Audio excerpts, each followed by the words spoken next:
भेलपुरी खा रही थी, मेरा पति साइड में था, एक इंसान आया, उसने उसको गोली मार दी। यहाँ पे बोला कि ये शायद मुस्लिम नहीं है, उसने उसको गोली मार दी।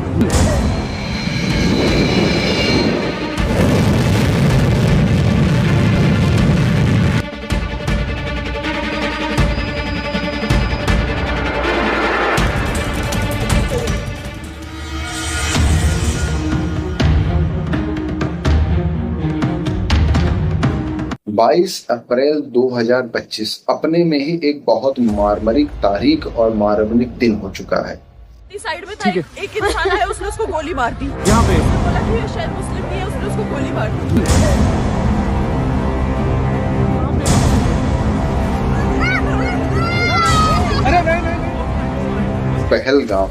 पहलगाम में जुड़ा हुआ एक वैली है Baisaran valley. Baisaran valley basically Jammu and Kashmir district में ही आता है, जो कि जुड़ा हुआ पहलगाम अनंतनाग से। यहाँ पे लगभग 2 बजे 5 मिलिटेंट आए, अनंतनाग से जुड़ा हुआ है। वहाँ पे हमेशा अपने इंडिया के टूरिस्ट और बाहर के भी टूरिस्ट जैसे नेपाल भूटान के टूरिस्ट भी आते थे घूमने टहलने के लिए, क्योंकि वो बहुत ही प्रसिद्ध पर्यटक प्लेस है। लगभग 2 बजे 22 तारीख को 5 मिलिटेंट, 5 आतंकवादी बंदूक असलाहा लेके वहां पे पहुंचे। उनके पास AK-47 M4 कार्बाइन था। AK-47 M4 कार्बाइन एक ऑटोमेटिक बस्ट मोड की गन होती है, जिसको बस ट्रिगर दबाना होता है, वो बस्ट मोड में वो गोली निकलती है। उसने जितने भी वहां पे मेन थे उनको वुमेन से अलग किया, मर्दों को महिलाओं से अलग किया, और जिन मर्दों को अलग किया गया उनसे कहा गया कि आप कलमा पढ़िए। कलमा बेसिकली एक टेस्टिमनी, एक स्टेटमेंट होता है इस्लामिक फेथ का, जो कि ये बताता है कि आप प्रेयर कर रहे हैं इस्लाम। जो लोग कलमा पढ़ने में फेल हुए उन सबको एक तरफ से AK-47 M4 कार्बाइन से गोली मार दी गई। लगभग 26 हिंदू को गोली मार दी गई स्पेसिफिकली, क्योंकि पूछा ही इसीलिए जाता था जिससे वो ये भेदभाव कर सके इसमें मुस्लिम कौन है और हिंदू कौन। लगभग 26 हिंदूज को गोली मार दी, जो किसी के भाई थे, जो किसी के हस्बैंड थे, कुछ की नई शादी हुई थी, कुछ लोग बस घूमने गए। 26 लोगों को गोली मारने के बाद लगभग 20 लोगों को भी इंजरी किया गया, क्योंकि वो लोग बचाने का प्रयास किए तो उनको बंदूक की मुठ्ठी से मारा पीटा। साथ ही साथ वहां के एक लोकल जो खच्चर और घोड़ा चलाते थे, जिनका नाम अब्दुल हुसैन था। अब्दुल हुसैन ने प्रयास किया इस वारदात को रोकने के लिए, बट इस वारदात को रोकने की सजा उनको सजाए मौत दे दी गई उसी AK-47 और M4 कार्बाइन से। 26 लोगों की मृत्यु पूरे देश, पूरे प्रदेश सबको हिला। आगे चल के इसका क्लेम द रेजिस्टेंट फ्रंट ने लिया। TRF ये एक समुदाय है जो कि लश्कर तैयबा से जुड़ा हुआ है। लश्कर तैयबा बेसिकली पाकिस्तान से ऑपरेट होता है। लश्कर तैयबा, जैश ए मोहम्मद, ये सब पाकिस्तान टेररिस्ट ऑर्गेनाइजेशन है और पाकिस्तान टेररिज्म में पनप रहे हैं, ये उन्हीं से लिंक करते हैं। इन्होंने कहा कि ये जो अटैक 26 हिंदुओं पर ये हमने किया है, और इसकी वजह थी कि 2019 में जो जम्मू एंड कश्मीर का स्पेशल स्टेटस हटाया गया था, वो एक रीजन साइड किया। साथ ही साथ उन्होंने ये भी कहा नॉन लोकल्स हैं जो जम्मू एंड कश्मीर में अब रह रहे हैं, उसका भी हम कड़ा विरोध करते हैं। हालांकि 4 से 5 दिन बाद TRF ने इस क्लेम को वापस लिया। उसी बीच में हमारे माननीय नरेंद्र मोदी, जो हमारे प्रधानमंत्री देश के, वो सऊदी अरबिया के दौरे पे निकले थे। जब उन्हें ये चीज मालूम चला तो उनके साथ जितने भी कैबिनेट थे सब ने इस पे बड़ा कंडेम्ड किया, इस पे बड़ा विरोध जताया। साथ ही साथ उन्होंने अपना दौरा सऊदी अरबिया कट करके इंडिया में आए और तक को सपोर्ट किया। 22 तारीख के बाद 23 से 30 अप्रैल तक गवर्नमेंट ने बहुत सारे स्टेप्स लिए इसके विरोध में। गवर्नमेंट ये मान चुकी थी कि ये जो हमला हुआ है ये पाकिस्तान बेस्ड टेरिटरी इंफ्रास्ट्रक्चर के द्वारा हुआ है, जो कि जैश ए मोहम्मद और लश्कर तैयबा था।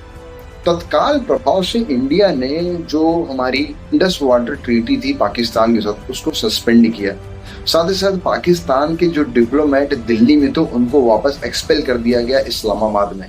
इस्लामाबाद में जो इंडियन डिप्लोमेट थे उनको रिट्रीव कर लिया गया इंडिया में। हालांकि जब ये प्रकरण स्टार्ट हुआ गवर्नमेंट ऑफ इंडिया का, तो पाकिस्तान ने इस चीज की कड़ी निंदा की। साथ ही साथ ये भी कहा कि हमारा किसी भी तरीके से पहलगाम में हाथ नहीं है। पर हम सब जानते हैं जैश ए मोहम्मद और लश्कर तैयबा वो पनप भी कहाँ रहा है, पाकिस्तान में। साथ ही साथ पाकिस्तान ऑक्यूपाइड एरिया में, जो कि जम्मू एंड कश्मीर में। पहलगाम के इस अटैक में गवर्नमेंट ऑफ इंडिया ने एक बहुत ही तगड़ा ऑपरेशन की व्यवस्था की। ऑपरेशन सिंदूर भारत की ओर से पाकिस्तान पर पहलगाम में हुए आतंकी हमले को लेकर की गई जवाबी कार्रवाई।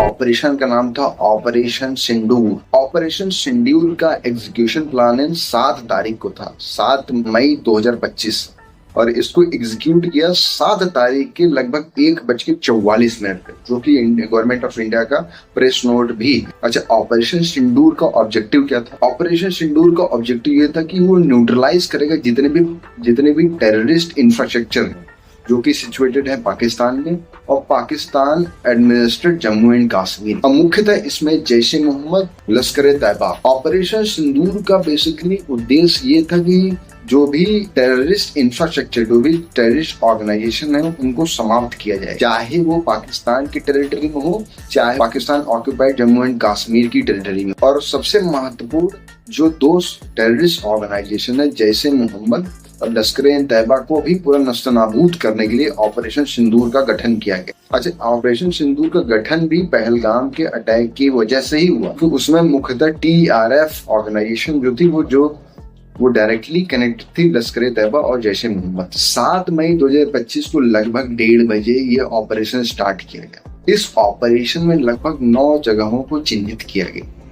कुछ जगह उसमें पाकिस्तान के थे, कुछ जगह Pakistan occupied administrated Jammu and Kashmir का था। उसमें भवलपुर, मुर्देक, तहरा कलन, सैकलोर, भिम्बर, कोटली एंड मुजफ्फरबाद को टारगेट किया गया। इसमें लगभग इंडिया ने 23 मिनट का लगातार हमला किया था पाकिस्तान पे और पाकिस्तान एडमिनिस्ट्रेटेड जम्मू एंड कश्मीर में, जिसमें उन्होंने राफेल का इस्तेमाल किया, ब्रह्मोस का इस्तेमाल किया, स्कैल्प मिसाइल का इस्तेमाल किया, आसाम बॉम्ब का इस्तेमाल, स्काई स्ट्राइक, लोटरिंग मुनीशंस का भी इस्तेमाल पाकिस्तान ऑक्यूपाइड जम्मू एंड कश्मीर के जितने भी टेररिस्ट इंफ्रास्ट्रक्चर थे उसके ऊपर।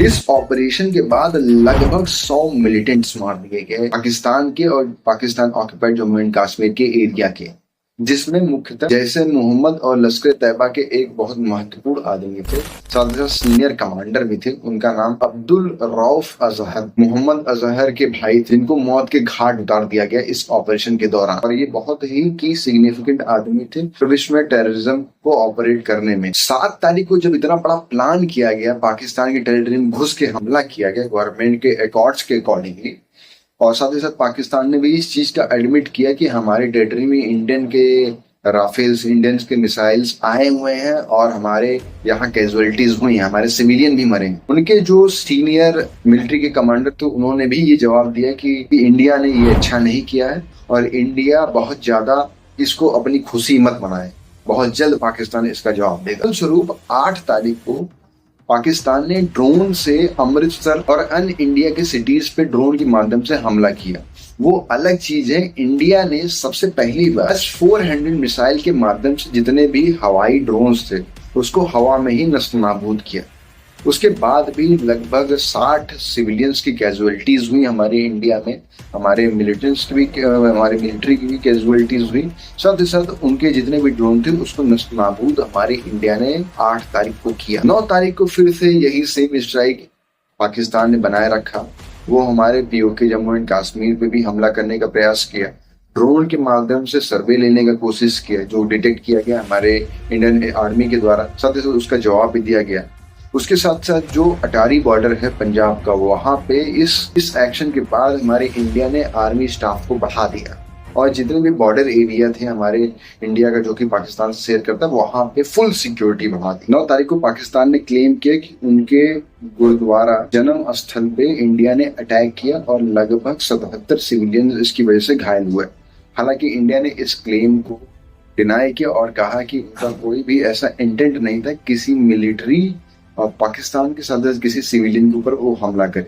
जो ऑपरेशन सिंदूर था, इसका पूरा ऑब्जेक्टिव यही था कि जितने भी टेररिस्ट ऑर्गेनाइजेशन प्रफुल्लित हो रहे हैं पाकिस्तान में, उनके इंफ्रास्ट्रक्चर प्रफुल्लित हो रहे हैं पाकिस्तान में, चाहे वो पाकिस्तान ऑक्यूपाइड जम्मू एंड कश्मीर, केवल हमने उसको न्यूट्रलाइज। उसी बीच में इंडिया ने 10 तारीख को पाकिस्तान पे काउंटर स्ट्राइक किया और 5 मिसाइल लॉन्च श्रीनगर से उनके लाहौर, इस्लामाबाद और रावलपिंडी के 3 एयर बेस पे, जिसका नाम फीकी मुरीद, जो कि पूरी तरीके से नस्तानाबूद कर दिया गया इंडिया के 5 मिसाइल द्वारा। इसके रिस्पांस में पाकिस्तान ने भी एक ऑपरेशन का संगठन किया, ऑपरेशन बुनियान अल मसरूस, जो कि 10 तारीख को लॉन्च हुआ। उस ऑपरेशन का उद्देश्य ये था कि जो 7 और 8 और 9 को जो इंडिया के द्वारा हमला किया गया पाकिस्तान, उसके जवाब में इन्होंने इंडिया के अमृतसर और अन्य सिटी जैसे जम्मू एंड कश्मीर में हमला किया। और स्पेसिफिकली उन्होंने जितने भी इंडियन आर्मी के बेस कैंप थे, उस पे इन्होंने हमला किया। हालांकि इंडिया के पास 400 मिसाइल की बदौलत इंडिया ने जितने भी हमले किए गए थे पाकिस्तान के द्वारा 10 तारीख को, उसको हवा में ही इंटरसेप्ट करके ध्वस्त किया। हालांकि कुछ मिसाइल्स इंडिया में भी जम्मू एंड कश्मीर में भी गए, जिसकी वजह से सिविलियंस को अफेक्ट हुआ। हमारे कुछ जवान भी उसमें घायल हुए, जिसमें 3 बीएसएफ जवान भी घायल हुए थे। ऑपरेशन के अंतर्गत पाकिस्तान ने ऑपरेशन बुनियान अल मसरूस के अंतर्गत ड्रोन से अटैक किया, साइबर अटैक किया, साथ अपने एयर स्पेस को 48 आवर के लिए सस्पेंड कर दिया। किसी भी फ्लाइट का पंजाब और पंजाब से वापस अजहर कश्मीर को जो भी फ्लाइट जाती थी, उन सबको उसने सस्पेंड कर दिया। ये सब चीज इतना ज्यादा एस्केलेट हो गया कि अभी तक माना गया कि जितनी फायरिंग की गई है इंडिया के द्वारा पाकिस्तान में, अभी तक की सबसे बड़ी मिसाइल फायरिंग की गई है आफ्टर गल्फ वॉर के बाद इंडिया ने ये सबसे बड़ा मिसाइल फायर किया पाकिस्तान पे। हालांकि यूनाइटेड नेशंस और अन्य देशों का इसमें इंटरवेंशन हुआ और 11 तारीख को एक सीज फायर एग्रीमेंट साइन किया गया पाकिस्तान और इंडिया के बीच में। हालांकि बाद में पता चला कि पाकिस्तान ने फिर से एक ब्लास्ट करवाया जम्मू एंड कश्मीर के एक एरिया में, जिसको माना गया कि पाकिस्तान ने प्रभाव से सीज फायर एग्रीमेंट का वायलेशन, उल्लंघन किया। United state, United nation, China and Saudi Arabia पूरी तरीके से झुकी हुई है कि इस मैटर को किसी मीडिएशन के द्वारा रिजॉल्व किया जाए। हालांकि अभी मौजूदा जो स्थिति है 11 मई 2025 की, अभी चीजें बहुत ही नॉर्मल तो नहीं है, बहुत ही नॉर्मल तो मैं नहीं कहूंगा, बट 10 तारीख और 8-7 तारीख से मच बेटर है, क्योंकि अभी कोई फायरिंग नहीं हो रही। अभी फायरिंग दोनों तरफ से रोकी गई। पहलगाम अटैक कोई नॉर्मल अटैक नहीं था। पहलगाम अटैक का उद्देश्य केवल टेररिज्म को फैलाने का नहीं था। पहलगाम अटैक का केवल उद्देश्य किसी की जान लेने का नहीं था। पहलगाम अटैक का उद्देश्य था मतभेद पैदा करना। हमारा देश जब आजाद हुआ था 1947 में, और उससे पहले जब हम लोग ब्रिटिश कॉलोनी में थे, तो हमारा देश बटा भी था 2 हिस्सों में, मुस्लिम और हिंदू में, और वो उसको बांटा गया था ब्रिटिश के माइंड के द्वारा। क्योंकि हम लोग जब एकजुट थे तो वो हम लोगों के ऊपर सक्सीड नहीं कर पा रहे, तो उसने डिवाइड एंड रूल का कॉन्सेप्ट दिया, ड्रेनिंग सिस्टम का कॉन्सेप्ट दिया, और उस कॉन्सेप्ट के अंतर्गत मुस्लिम, हिंदू और अन्य जातियों को बांट। 22 अप्रैल 2025 लगभग 2 बजे की जो घटना एग्जैक्ट थी, उसका भी उद्देश्य सेम था कि मुस्लिम और हिंदू आपस में बट जाए, और बटने के बाद ये जो आज मैंने इनको दर्द दिया है, ये जीवन भर का नासूर बन जाए। ये नासूर ऐसा बनेगा कि कोई भी हिंदू जब किसी मुस्लिम को देखेगा तो उसको गलत नजर से देखेगा, और कोई मुस्लिम जब हिंदू को देखेगा वो भी गलत नजरिए से देखेगा। तो 22 अप्रैल की घटना अपने में ही ये बहुत ही मार्मिक और बहुत ही सोची समझी घटना को कारित किया गया, जिससे पूरे देश में मुस्लिम्स और हिंदू के लेके कॉन्फ्लिक्ट हो, दंगे हो, फसाद हो, बवाल हो, और जिससे किसी का लॉस नहीं होगा। केवल आपका मुस्लिम का लॉस होगा, हिंदू का लॉस होगा, हमारे देश का लॉस होगा, हमारी सरकार का लॉस होगा। और इस टेररिस्ट ग्रुप का केवल यही औचित्य है कि हम लोग आपस में लड़के मर जाए। सबसे सुंदर बात तो ये है कि पूरा विश्व जानता है कि इंडिया कितना मजबूत कंट्री है। इंडिया को खत्म करना अपने में ही बहुत बड़ा चैलेंज है, इवन अमेरिका के लिए भी। तो पाकिस्तान जैसी छोटी और तुच्छ जो कंट्री है, वो कैसे इस चीज को खत्म कर सकती है? वो इसको लड़वा के ही खत्म कर सकती है। उसको हिंदू मुस्लिम करवा के खत्म कर सकती है, उसको सिख ईसाई करवा के खत्म कर सकती है, उसको जैन बुद्ध करा के खत्म कर सकती है, क्योंकि हम ही लोग हैं जो हम अपने आप को नुकसान पहुंचा। दूसरी सबसे महत्वपूर्ण चीज ये है कि सवाल अभी भी एक बहुत ही प्रोमिनेंट है कि रेजिस्टेंस फ्रंट के जो 5 मिलिटेंट, जो 5 आतंकवादी थे, वो किस प्रकार पहलगाम बसेर वैली पहुंचे, ये अपने में बहुत डिस्प्यूटिंग सवाल है जिसका अभी तक गवर्नमेंट ने आंसर नहीं दिया। दूसरा, अगर ये पकड़ नहीं पाए ये लोग कैसे आए हैं अपने टेरिटरी के अंदर, तो कम से कम इनको उन लोगों पर कार्रवाई करना चाहिए था जो जिम्मेदार थे इन लोगों को रोकने के लिए। उसके संबंध में भी कोई कार्रवाई नहीं की गई। ये तो फैक्ट अनडिस्प्यूटेड है कि जितने भी टेररिस्ट ऑर्गेनाइजेशन वो पाकिस्तान में प्रफुल्लित है, पर हमें थोड़ा सा अपने इंटरनल सिक्योरिटी पे भी काम करने की आवश्यकता है।